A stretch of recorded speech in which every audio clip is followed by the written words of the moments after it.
Now regarding contempt of court is not been defined by the constitution. That's a correct statement. It's a correct statement.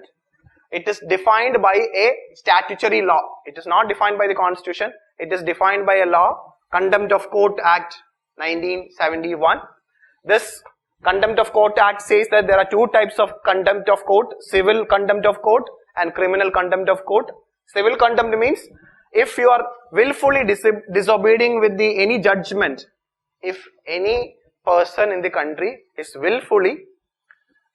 not following the judgment of the court, Supreme Court, okay.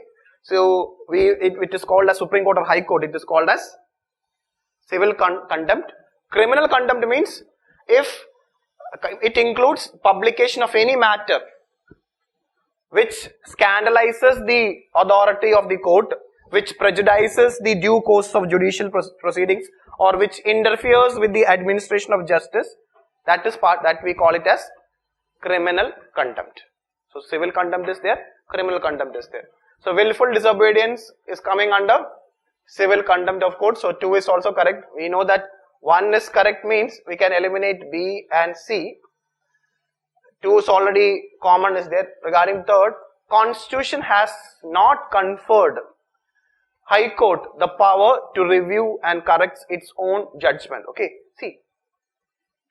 Constitution, regarding in the case of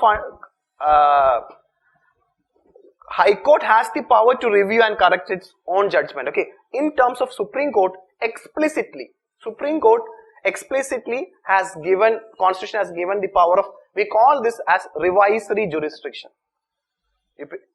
Supreme Court enjoy a jurisdiction, what we call it as revisory jurisdiction, where its own judgment can be revised by the Supreme Court, and that is explicitly mentioned in the Constitution. But that is not directly mentioned regarding High Court. So explicitly regarding the revisory jurisdiction it is not mentioned, but as a court of record, because both only High Court and Supreme Court is a court of record.